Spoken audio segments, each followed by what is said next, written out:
Nagarjun, first, congratulations for being the first journalist to actually put your neck out and say that Yediyurappa will go, it's only a matter of time.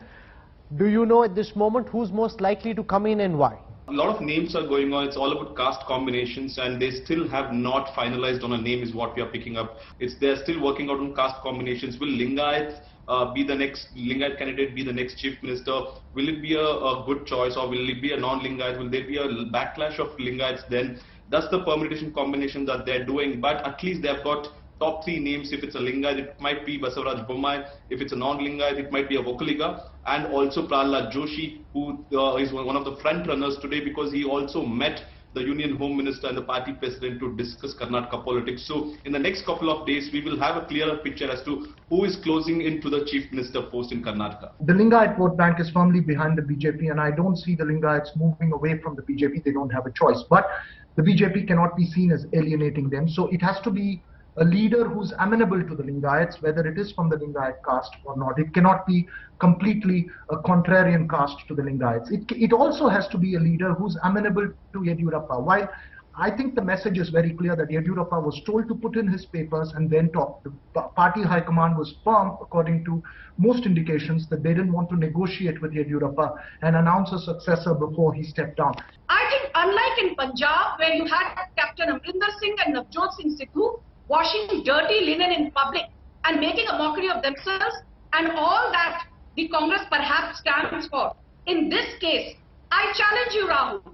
Have you seen any one anti-party or anti-leadership statement from Yediyurappa? What did he say minutes after his resignation, which is there in the public domain on Twitter and on various other platforms? He clearly said, "No one pressurized me to resign," point number 1. Point number 2, and very importantly, he said, "I will work 100% and my supporters will also work 100%. You talk about the fact that nobody has spoken against Mr. Yediyurappa. I am from Karnataka. I am a Kannadiga. Mr. Basaraj Yatnal has now not only accused Mr. Yediyurappa, he said a certain man has given 2,000 crores to become CM.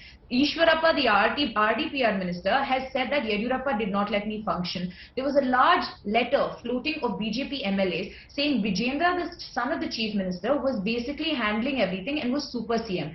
Dissent was out in the open, and I believe that that is why that in the middle of a pandemic and when my state is ravaged by floods, the BJP was forced to make this change, 1. Second, there is also the speculation, the talk about the fact that he grew too big for his breeches and you forced him to resign. Your sense, B.S. Yediyurappa, was he forced out because of age and because there were serious allegations of corruption against him? Or do you believe that in a way the BJP has been planning, succession planning for the next generation? The BJP had been planning a change for quite some time. But this transition has taken a little longer in Karnataka as compared to other states where transitions happen, simply because of the unique factors of Karnataka being the only state where the party was in power in the south. The fact that Mr. Yediyurappa was one of its tallest leaders, and getting him to transit and allow somebody else take over involved a lot of negotiating and bargaining.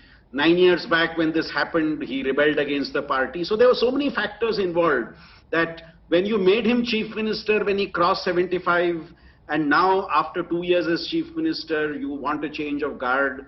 I think there was a lot of negotiation, give and take, which happened. Right. And finally, they were able to come to an agreement on the change of leadership. Mr. Yediyurappa is basically had one single line agenda, which is called Sarvarigu Samabalu, Sarvarigu Samapalu. That is Sabka Saath, Sabka Vikas. That kind of a slogan in Kannada. Okay? So he has taken all the communities along with him. If you have seen the seers which they have come, yes, and they have gathered in his house and they have met him all the time, it is not one community, Lingayat community, you have all the community. You have Kurubas, you have Vokkaligas, everybody there. Very important thing to speak is only corruption. Is only corruption, because Congress is synonym to corruption. Okay, but Sir? I would like to tell you this time, yes, there is no charges against him in any courts or any matter. This was the first chief minister, remember, in independent India to be arrested because of corruption.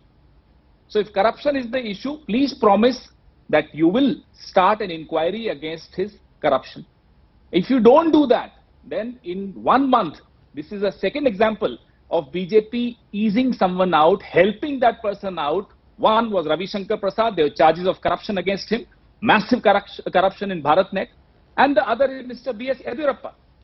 And if both cases, neither age nor corruption. No, there are then no you owe it formal to charges, the no, people. Mr. Khera, there are no formal charges Sir, against Ravi Shankar sir. Prasad or Mr. Yediyurappa. There are evidences. We have put those evidences in the forefront. Let this government act. If they don't want to act, next government will act.